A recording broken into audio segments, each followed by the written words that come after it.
Place à la chronique où nous allons aborder l'atelier inédit de cette année, la gestion des conflits. Un sujet crucial car les terrains de sport peuvent parfois être le théâtre de tensions. Cet atelier animé par Elanco vous permet d'acquérir des réflexes et des stratégies pour mieux gérer ces situations dans le but de promouvoir un environnement sportif plus serein et respectueux.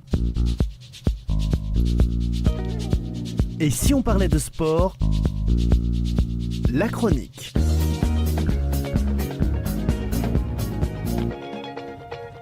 Pour cette chronique, nous avons le plaisir d'accueillir Gwenan Leroux, fondatrice du cabinet de coaching Elanco et autrice du roman La brèche communiquer est un sport. Gwenan est également certifiée en coaching professionnel et spécialisée dans les approches qui aident à améliorer les relations interpersonnelles, un sujet essentiel dans le domaine sportif, particulièrement lorsqu'il s'agit de gérer les conflits. Gwenan, bonjour. Bonjour. Alors, pour commencer, vous animez un atelier sur la gestion des conflits, une nouveauté cette année dans le cadre de Dialogue Sport. Est-ce que vous pouvez nous expliquer l'objectif principal de cet atelier ? Bien sûr, parce que communiquer est un sport. Et ça devient un sport qui peut être très dommageable si on ne voit pas clair sur le terrain de jeu. Communiquer, ça s'apprend. En réalité, on a appris à parler, on sait tous parler. Par contre, communiquer, rentrer en relation avec l'autre, se vulnérabiliser, peut être très anxiogène si on ne sait pas comment s'y prendre.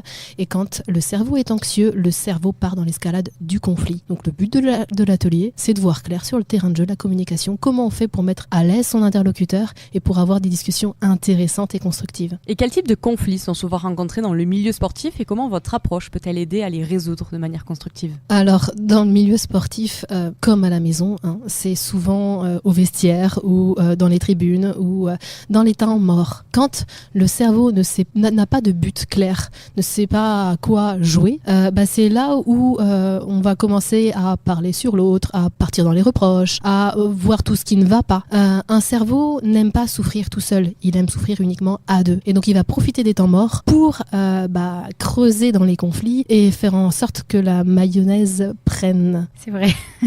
Quelles sont les principales compétences que les participants à cet atelier ont pu acquérir pour mieux gérer les conflits sur le terrain, justement ? Ils ont pu voir clair sur ce qui se passe quand un cerveau n'est pas prêt à communiquer de manière constructive. Tous ces signaux non-verbaux qu'on pourrait voir si on en avait conscience, mais qu'on ne voit pas en réalité. Et si on en a conscience, si on les voit, c'est là où on peut prendre le lead dans la communication et pouvoir guider cette communication pour qu'elle aille dans le bon sens et qu'on ne parte pas dans l'escalade de conflit. C'est en fait mettre des garde-fous avec son interlocuteur pour savoir qu'est-ce qu'on fait ensemble en ce moment, pourquoi on parle et où est-ce qu'on veut aller, quelle création de valeur va nous amener cette communication tous les deux. Alors, pour nous donner un petit exemple, est-ce que c'est possible de nous donner, par exemple, Oui.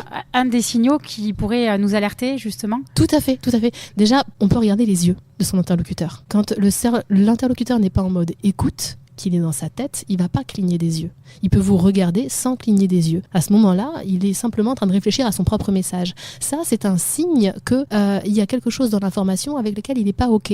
Il est en train de réfléchir à quelque chose qui le rend anxieux. Donc, première chose, est-ce que mon interlocuteur me regarde ? Pareil, s'il ne me regarde plus, il est en train de réfléchir à autre chose, donc il n'est plus avec moi dans la communication. Et s'il ne cligne pas les yeux, il n'est pas en communication non plus avec moi. Après, il y a plein d'autres signes. Il y a la respiration, le fun qu'on a. Est-ce qu'on sent qu'on avance ensemble dans la communication ou pas, voilà. Vous insistez du coup sur la compréhension des mécanismes inconscients qui influencent les relations. Comment ces mécanismes peuvent-ils affecter la gestion des conflits dans un environnement sportif ?